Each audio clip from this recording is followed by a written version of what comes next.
नमस्कार, बहुत बहुत स्वागत है आपका इंडिया डेली में। आपके साथ मैं हूं किरण। नमस्कार, आपके साथ मैं हूं मीनाक्षी रजत। 3 का सवाल देख रहे हैं आप। 3 के सवाल में आज बात बांग्लादेश में हिंदुओं पर हो रहे अत्याचार को लेकर के करेंगे। नमस्कार, आप सभी का स्वागत है। मैं हूं आपके साथ नैना यादव। बांग्लादेश में जिस तरह से हिंदुओं पर अत्याचार हो रहा है, उन्हें चुन चुनकर निशाना बनाया जा रहा है और ये सिलसिला लगातार देखने को मिलता है। इस बीच कट्टरपंथियों ने फिरोजपुर में हिंदुओं के 5 घरों को आग के हवाले कर दिया। और देखिए कि फिरोजपुर में कट्टरपंथियों की बर्बरता की इंतहा, किस तरह से इंतहा वहां पर वो बर्बरता की कहर बरपाते हुए कि कट्टरपंथियों ने आग लगाने से पहले परिवार को घरों में बंद कर दिया ताकि आग लगने के बाद वो भाग ना सके, वो बच ना सके। और ये कोई पहला मौका नहीं था। इसके पहले भी इस इलाके में कट्टरपंथियों ने घरों को आग के हवाले कर दिया था। आग लगाने की बार बार होने वाली घटनाओं से हिंदू समुदाय डरा हुआ नजर आ रहा है और यही वजह है कि अब पूरा देश, भारत भी पूछ रहा है और पूरी दुनिया भी ये सवाल पूछ रही है कि आखिरकार हिंदुओं के लिए कब लोग खड़े होंगे। सबसे बड़ा सवाल यह है कि बांग्लादेश में हिंदुओं पर लगातार हो रहे अत्याचार आखिरकार कब थमेंगे। और वहीं दूसरा सवाल, क्या बांग्लादेश में हिंदू होना गुनाह है? यहाँ ये बड़ा अहम सवाल हो जाता है। और 3 का सवाल में आज का तीसरा सवाल है, क्या बांग्लादेश से हिंदुओं को खत्म करके ही अब मोहम्मद यूनुस मानेंगे? क्योंकि जिस तरह से एक के बाद एक तमाम ऐसी बड़ी परिस्थितियां यहाँ पर नजर आती हैं, वो हिंदुओं के खिलाफ ही एक तरह से नजर आती हैं। और यही वजह है कि वो तमाम बड़े सवाल हैं। बांग्लादेश में हिंदुओं पर लगातार अत्याचार देखने को मिलता है, कट्टरपंथियों की बर्बरता, हिंदुओं के घरों को फूंका जा रहा है। और पिछले ये 10 दिनों की बात की जाए तो कई बड़ी ऐसी घटनाएं सामने आई जो ये स्पष्ट तौर से दर्शाती है कि कैसे वहां पर हिंदुओं को टारगेट किया जाता है। अब फिरोजपुर में भी हिंदुओं के घरों को निशाना बनाया गया। 5 घरों में आग लगा दी गई जो जलकर खाक हो गए।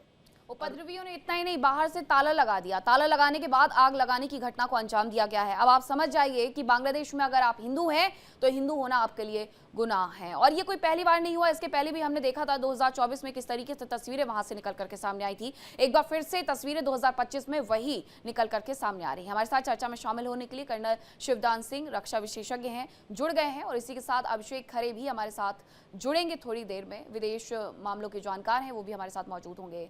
शिवदान सर, सबसे पहले आप ही से ये समझना चाहेंगे कि क्या अब बांग्लादेश में हिंदू होना गुनाह हो गया है? जिस तरीके से सरेआम चौराहे पर खाल खींच करके लटकाया जा रहा है, लोगों से उनके बारे में पूछा जा रहा है कि नाम बताइए, उसके बाद घरों में ताला लगा करके उनके घरों को आग के हवाले कर दिया जा रहा है और मूक दर्शक बनकर के बैठी हुई है वहां की अंतरिम सरकार।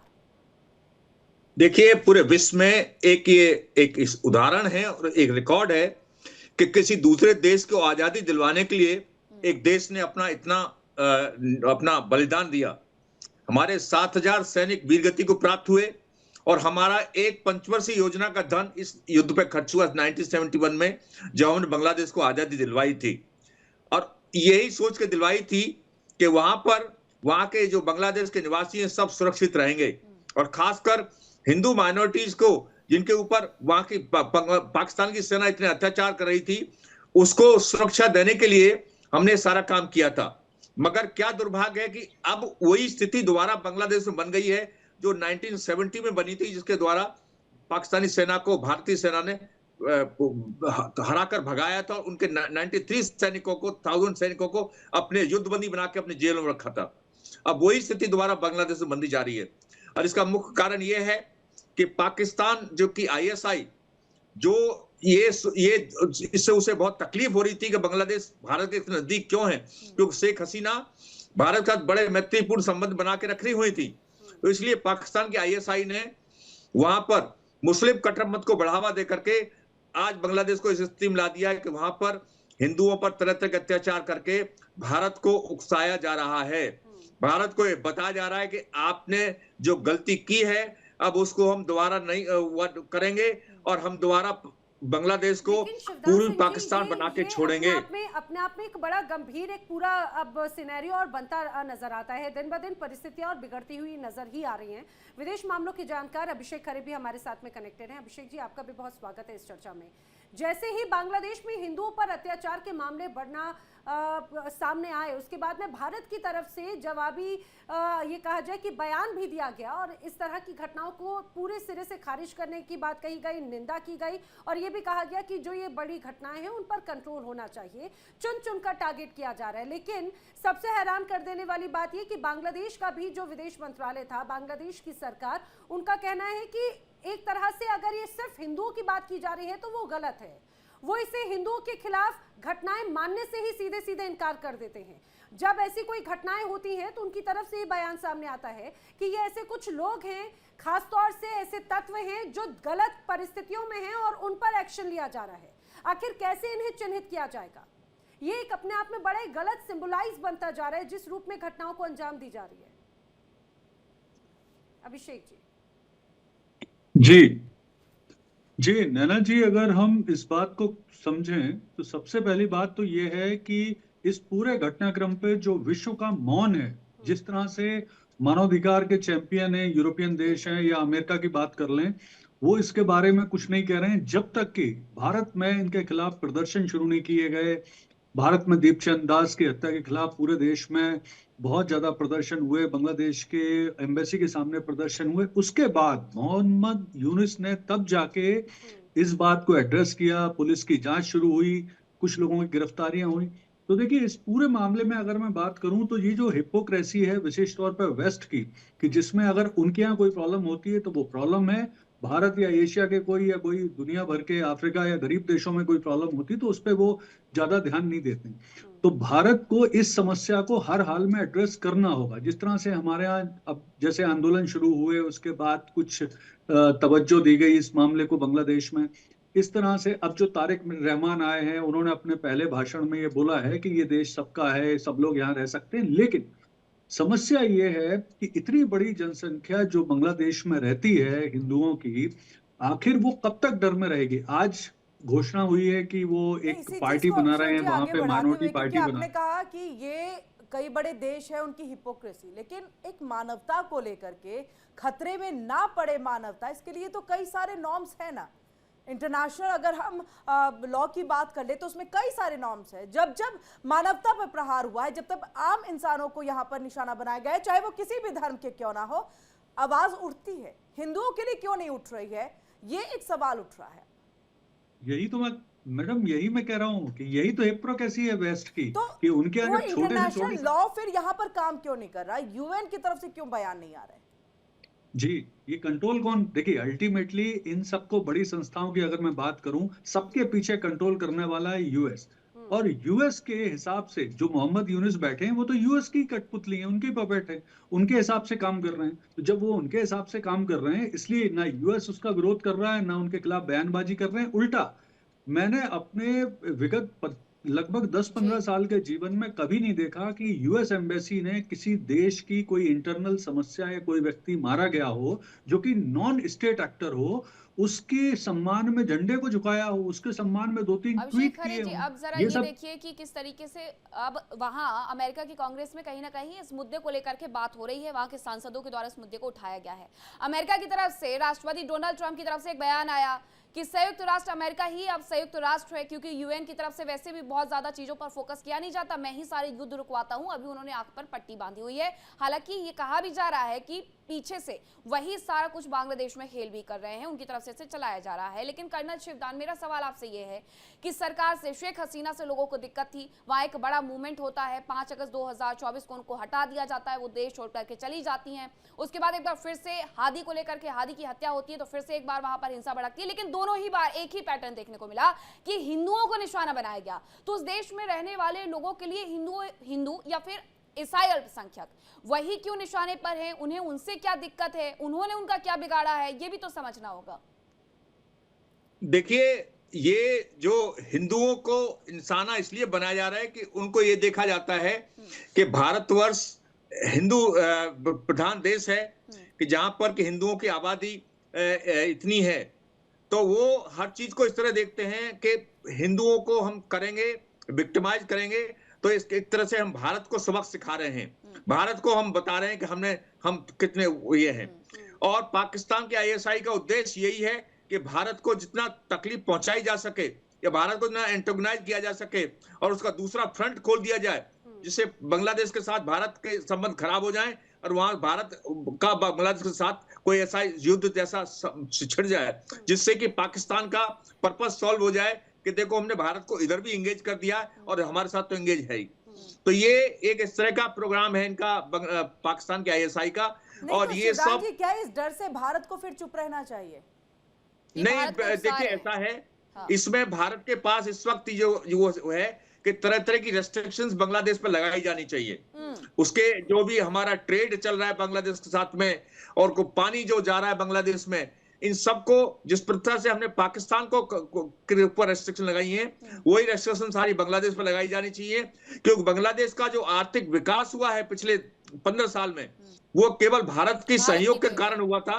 और यदि हम उसको दोबारा उस पर रेस्ट्रिक्शन लगाएंगे तो बांग्लादेश भी भारत पाकिस्तान की तरह उसी तरह आर्थिक तंगी में आ जाएगी जिस तरह पाकिस्तान आया हुआ है। तो इसलिए हमें जितने भी हमारे पास रेस्ट्रिक्शन लगाने के तरीके हैं उनको सब लगाया जाना चाहिए और बांग्लादेश को उसकी जगह दिखाई जानी चाहिए। यानी कि आप ये कह रहे हैं कि डिप्लोमेटिक वे बहुत स्ट्रांगली अगर यहाँ पर अपनाया जाता है तो उसके माध्यम से उसको कंट्रोल किया जा सकता है। विदेशी जी, मामलों को जी, मतलब मुझे लग रहा है इसको बदलाव की जरूरत है जी, बांग्लादेश के लिए। जी, खास शिवदान जी कुछ कह रहे थे। इस बात को स्ट्रांगली भारत को यूनाइटेड नेशंस में उठाया जाना चाहिए। भारत के प्रतिनिधि को इस बात को इमरजेंसी मीटिंग बुलाई जानी चाहिए संयुक्त राष्ट्र संघ की, और उसमें स्ट्रांगली बात उठाई जानी चाहिए कि किस प्रकार माइनॉरिटीज को, हिंदू माइनॉरिटीज को और बांग्लादेश मुझे में लग रहा है सर govern शायद वो किया जा रहा है। बहुत जल्द होगा भी। लेकिन अभिषेक खरे जी, एक रिपोर्ट सामने आई हाल ही में खासतौर से बांग्लादेश के ह्यूमन राइट माइनॉरिटीज की तरफ से ही। इस रिपोर्ट में ये क्लियर कट मेंशन था कि 6 महीनों के अंदर जून 2025 से लेकर दिसंबर 2025 तक हिंदुओं पर ईश निंदा का ये कहा जाए कि उनके खिलाफ जिस तरह से यहाँ पर एक्शंस नजर आते हैं, 31 मामले सामने आए हैं, बर्बरता की गई। और जिस तरह से हमने देखा कि सिंबलाइज वे में एक बड़े स्तर पर यहाँ पर सजा दी जाती है, मारा जाता है और भीड़ बाकायदा वहां पर पहुंचती है, जलाया जाता है। मारना पीटना घर पे भी हो सकता था, अपनी नाराजगी भी जताई जा सकती थी, लेकिन चौराहे पर लेकर जाकर जिस रूप में बर्बरता की गई वो एक मैसेज देने की कोशिश थी। दूसरी एक और बात हमने देखा, पिछले कुछ वक्त से चटगांव हुआ या फिर कई ऐसे इलाके जहां पर खासतौर से हिंदू जो परिवार रहते हैं उन्हें टारगेट किया गया और उन जगहों पर ऐसे बड़े बैनर पोस्टर्स मिले हैं जिसमें भड़काने वाली बातें कही गई और उसमें ये क्लियर मैसेज था कि जिस तरह से कश्मीरी हिंदुओं के साथ में हाल हुआ उसी तरह से बांग्लादेश के हिंदुओं के साथ में हो। और ये पिछले कुछ वक्त से एक सेम पैटर्न नजर आता है। ये पैटर्न किस रूप में है और आने वाले वक्त में कितना गंभीर है ये?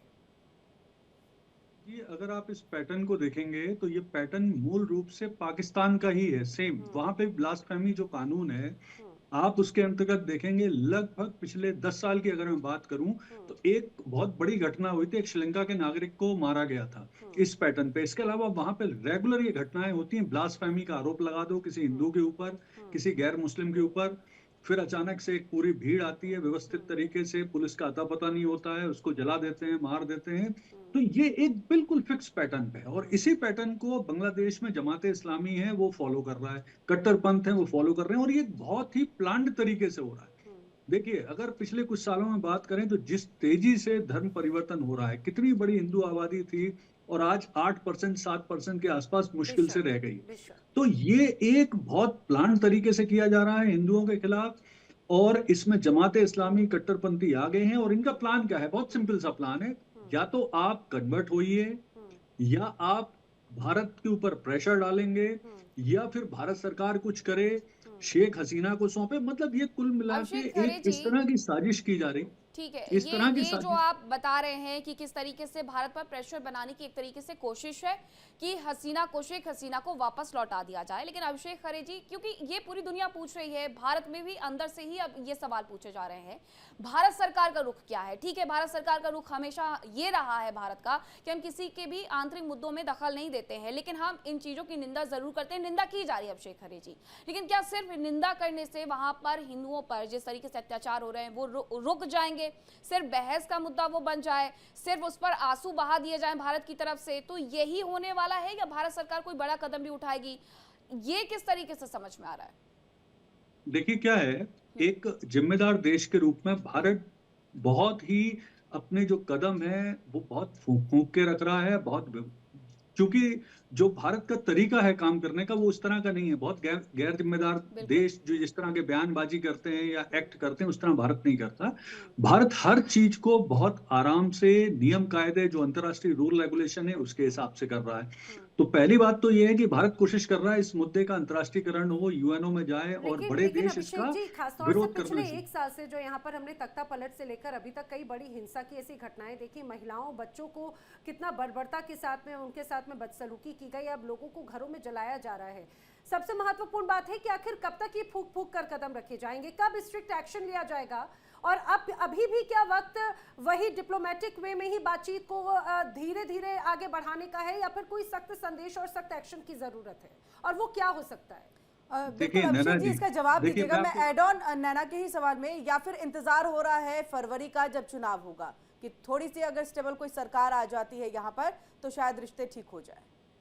देखिए नैना जी, अगर हम बात करें तो ये एक तरह का ट्रैप भी है जो पाकिस्तान बांग्लादेश के कट्टरपंथी मोहम्मद यूनुस मिलके भारत के खिलाफ चला रहे हैं कि भारत कुछ एक्ट करे, इस तरह का एक्ट करे कि उनको पूरी दुनिया के सामने ये मौका मिल जाए कि देखिए किस तरह से भारत गैर जिम्मेदार तरीके से काम कर रहा है। अगर भारत ने कुछ सीमा पे किया, जैसे अभी थोड़ा सा कि बांग्लादेश के कुछ नागरिकों को वापस सीमा से वापस भेजने की कोशिश की, तो उसको भी बांग्लादेश ने और अमेरिका ने और बहुत सारे लोगों ने अंतर्राष्ट्रीय मुद्दा बना दिया था कि किस तरह से ये जबरदस्ती धकेल रहे हैं सीमा के अंदर।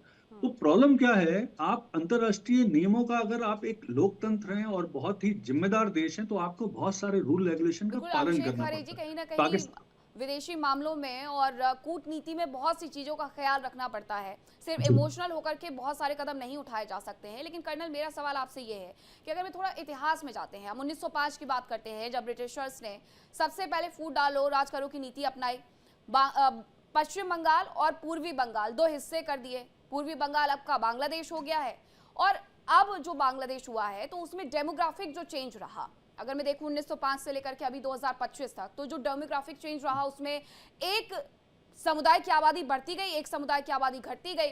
तो ये डेमोग्राफिक चेंज की वजह से भी कहीं ना कहीं जो आज की स्थिति बनी हुई है वो नजर आती है आपको? बिल्कुल, देखिए डेमोग्राफिक चेंज तो एक बहुत बड़ा मुद्दा है ही बांग्लादेश में। आप देखिए जिस समय बांग्लादेश बना 23% के आसपास हिंदू आबादी थी, आज जाके 8-7.5% के आसपास आबादी रह गई है। और इसी को आप कंपेयर पाकिस्तान से कर लीजिए, वहां भी कितनी मुश्किल से 1% हिंदू आबादी बची है, जो कि एक समय करीब 15-16% होती थी। तो ये तो एक है ही। आप जिस तरह से इन देशों में कट्टरपंथ और धर्म परिवर्तन कर सकते हैं खुलेआम, उस तरह का भारत जैसे देशों में नहीं होता है ना, भारत उस तरह से एक्ट करता है। तो परेशानी इन देशों के साथ क्या है, यहाँ कट्टरपंथ बहुत हावी है और अब पूरे का पूरा डायरेक्शन बांग्लादेश में आ रहा है पाकिस्तान से। और देखिए ये जो पूरा डेमोग्राफिक चेंज है उसका प्रभाव भारत की तमाम सीमावर्ती इलाकों में भी नजर आता है। कर्नल शिवदान जी से एक सवाल जो यहाँ पर मीनाक्षी भी पूछना चाह रही थी सर, उसका भी अगर आप जवाब देना चाहें, और उसमें एक और चीज जरूर शामिल कीजिएगा। जो एक बड़ी साजिश की बात यहाँ पर अभिषेक खरे भी कह रहे हैं, पिछले कुछ वक्त से हमने देखा भारत की जो इर्द गिर्द सीमा से जो एक पूरा अम्ब्रेला है, चाहे बात हमने श्रीलंका की देखी, हमने नेपाल की देखी, बांग्लादेश की देखी, पाकिस्तान, अफगानिस्तान के इलाके को हम थोड़ा आगे की तरफ करते हैं, लेकिन पिछले कुछ वक्त में एक बहुत सेम पैटर्न नजर आता है। यहाँ पर एक अस्थायी, एक बड़ी हिंसा, तख्ता पलट, एक बड़ा कियोस, और ये भारत के इर्द गिर्द वाले देशों की तरफ है और टारगेट कहीं ना कहीं वहां पर हिंदुओं को किया गया। तो एक सेम पैटर्न और एक तरह की टूलकिट का हिस्सा यहाँ पर नजर आता है। शिवदान जी देखिए, ऐसा है कि दक्षिण एशिया में एक भारत एक महाशक्ति के रूप में उभर के आया है और भारत को इस वक्त पूरे विश्व में पहचान मिली है।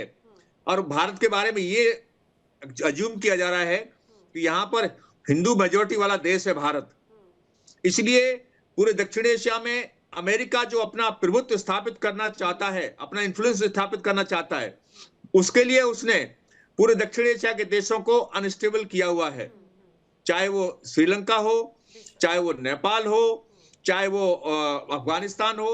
इसलिए ये एक अमेरिका की इनडायरेक्ट चाल होती है जिसमें वो और देशों का इस्तेमाल करता है। जैसे पाकिस्तान का इस्तेमाल किया उसने बांग्लादेश में डिस्टर्बेंस कराने के लिए, इसी प्रकार से और देशों में भी हो रहा है। तो ये सब हिंदू जो माइनॉरिटीज इन देशों में जिनमें इनको हिंदू माइनॉरिटीज को तंग किया जा रहा है या उनको फोर्स किया जा रहा है, दुनिया के अलग अलग इलाकों में कई बार नजर आता है कि हिंदुओं को टारगेट किया जा रहा है, उनके खिलाफ नाराजगी, भाषणबाजी, उनके खिलाफ नारेबाजी जमकर नजर आती है। देखिए ऐसा है, इसका मैंने बताया मेन उद्देश्य यही है कि भारत को ये दिखाना कि बिकॉज भारत हिंदू मेजोरिटी देश है और वहां पर यदि आसपास में हिंदुओं के ऊपर कोई अत्याचार होंगे तो भारत की हिंदू मेजोरिटी जो है सरकारों तो को कर्नल प्रेस शिवराज करेगी। जी, क्या क्या क्या फिर हमें तुरंत यूएन में जाकर के अपनी बात को स्ट्रांगली रखना है, जो हम अभी फिलहाल आतंकवादी के चीजों के लेकर के या फिर पाकिस्तान को लेकर के रखते हैं, और वैसे ही अब हिंदुओं पर जो हमला हो रहा है इसको लेकर के भी स्ट्रांगली अपनी बातों को रखना है, या फिर कुछ वक्त और इंतजार ताकि हम और ज्यादा स्ट्रांग हो जाए? देखिए ऐसा है, मेरा तो कहना यह है कि संयुक्त राष्ट्र संघ अपनी प्रासंगिकता खो रहा है, अपनी जो इंपॉर्टेंस है खो रहा है, क्योंकि अपने आप उसको रिएक्ट करना चाहिए था। जैसा कि मैंने कहा है पहले भी के प्रोग्रामों में कहा है कि जितने युद्ध चल रहे हैं, जैसे यूक्रेन रूस युद्ध चल रहा है या जो हमास का इजराइल का चला था, ऐसे युद्धों में संयुक्त राष्ट्र संघ को खुद इंटरवीन करना चाहिए था और इन युद्धों को रुकवाना चाहिए था। इसी प्रकार से जहां पर भी इस तरह माइनॉरिटीज के ऊपर अत्याचार किए जा रहे हैं, संयुक्त राष्ट्र संघ को की मानवता जो समिति है उसको रिकॉग्निशन लेकर के इसको खुद उसको उठाया जाना चाहिए था। मगर संयुक्त राष्ट्र संघ क्योंकि अमेरिका के इन्फ्लुएंस में है, इसलिए वो कोई ऐसे पॉइंटों को उठा नहीं रहा है। अभिषेक खरे जी, आवश्यकता है। जी मेरा सवाल एक और आपसे शायद ये इसीलिए डोनाल्ड जी ट्रम्प कह रहे हैं कि भाई अब तो हाँ। अमेरिका जो है वो यूएन से ज्यादा मजबूत है। और ये कई बार उन्होंने कहा है, लेकिन हमारे प्रधानमंत्री ने भी इस बात को कह दिया कि यूएन को स्ट्रांग होना होगा, बदलाव की जरूरत है। और ये पहलगाम हमले के बाद और ऑपरेशन के बाद जो सिंदूर के बाद जो है, ये बात जो है प्रधानमंत्री ने इस बात का जिक्र भी किया था। अभिषेक खरे जी, आपके पास इस बात को मुझे बताइएगा थोड़ा कि ठीक है, यूएन तो अपने हिसाब से काम करेगा क्योंकि इन्फ्लुएंस हम सबको पता है कि अमेरिका का यहाँ पर है, तो क्या सिर्फ अभी हम इंटरनेशनल फोरम की तरफ सिर्फ नजर गड़ाए देख सकते हैं कि कभी भी कुछ बोले? क्योंकि हिंदुओं की सुरक्षा महत्वपूर्ण है, उनको सुरक्षित महसूस कराना ये हमारा भी एक कर्तव्य है, हमारी जिम्मेदारी बनती है, भारत की जिम्मेदारी बनती है। फिर क्या एक अलग से भारत को कदम उठाना होगा, जिसकी मांग लगातार देश के अंदर में ही हम देख रहे हैं तमाम संगठनों की तरफ से की जा रही है? इसमें प्रॉब्लम क्या है कि भारत सरकार, जैसा मैं पहले ही बता चुका हूं, डायरेक्ट कार्रवाई नहीं कर सकती। लेकिन जैसे ही भारत के विभिन्न संगठनों ने कार्रवाई करी, धरना प्रदर्शन शुरू किए, विशेष तौर पर बांग्लादेश के एम्बेसी के सामने प्रदर्शन किए, इससे थोड़ी स्थिति वहां पर नियंत्रण में आना शुरू हुई है, ऐसा नहीं है। हाँ, और अब मैं और ये चीज को भी मान के चलिए कि भारत सरकार कुछ नहीं कर रही होगी, ऐसा भी नहीं है। भारत सरकार निश्चित तौर पर अंतर्राष्ट्रीय मंच पे इस बात को उठाने के प्रयास कर रही है। अच्छा अभिषेक लेकिन जी, होता क्या है, एक और जब चीज, तक सॉरी मैं आपको आपको बड़े बीच में टोक रही हूँ, एक और चीज आप इसको जरूर बताइएगा हमारे दर्शकों को, खासतौर से भारत और बांग्लादेश के बीच में नेबरहुड पॉलिसी किस तरह से है, क्योंकि भारत या फिर बांग्लादेश में जो हिंदू रहते हैं उनको लेकर भी भारत की कोई पॉलिसी या कोई ट्रीटी, कोई संधि, इन सारी चीजों को लेकर, क्योंकि आपने कहा कि भाई डिप्लोमेटिक वे में कई ऐसी रिस्ट्रिक्शंस है जिनको ध्यान में रखना है, आखिर वो किस तरह की रिस्ट्रिक्शंस होती हैं? परेशानी क्या होती है, जब दो देशों की, दो लोकतंत्रों की बात होती है तो बहुत सारे ऐसे, जैसे भारत और बांग्लादेश के बीच में एक एक्स्ट्राडिशन ट्रीटी है जिसमें एक दूसरे के अपराधियों को वापस दिया जाता है। बांग्लादेश लगातार मांग कर रहा है कि शेख हसीना को हमारे यहाँ अपराधी घोषित कर दिया गया है, आप उन्हें वापस दीजिए। भारत ने कहा है कि एक्स्ट्राडिशन ट्रीटी में ये क्लॉज है कि अगर राजनीतिक कैदी हैं तो उनको वापस करने में उस देश के ऊपर, अभी भी हम माने कि लोकतंत्र है, क्योंकि चुनी हुई सरकार तो नहीं है, अंतरिम सरकार है। बिल्कुल बिल्कुल, लेकिन होता क्या है, देखिए, अगर हम लोकतंत्र अंतरिम सरकार भी कहें तब भी वहां पर अंतरिम सरकार अब चुनाव करा रही, भले उसको कराना 6 महीने में था और 1.5 साल में करा रही, लेकिन चुनाव करा रही है। तो अल्टीमेटली वो लोकतंत्र लाने के प्रयास कर रहे हैं। तारिक रहमान को भी इंग्लैंड से ले आए हैं, तो प्रयास कर रहे हैं। यहाँ मैं एक चीज और कहना चाहूंगा जो इम्पोर्टेंट है, डिसाइड करना है एक्चुअली में बांग्लादेश के आम नागरिकों को कि वो किस दिशा में जाना चाहते हैं। अगर हम आज से 3-4 साल पहले की बात करें तो बांग्लादेश पाकिस्तान से कहीं आगे था। उनकी कॉर्पोरेट इंडस्ट्री हो, उनकी टेक्सटाइल इंडस्ट्री हो, उनकी जीडीपी पाकिस्तान से बहुत बेहतर प्रदर्शन कर रही थी। लेकिन इसके बीच में अचानक से कट्टरपंथ आ गया, जमात इस्लामी आ गई। अब वो उस डायरेक्शन में बांग्लादेश को ले जा रहे हैं जहां पाकिस्तान पहुंच चुका है। यानी कहां कि वो, उसकी आर्थिक तौर पे हालत खराब है, उनके यहाँ कोई डेवलपमेंट नहीं है, कोई विदेशी निवेश नहीं आ रहा है, बेकारियों जैसी स्थिति हो गई है, आईएमएफ के कर्ज पे मुश्किल से जिंदा है।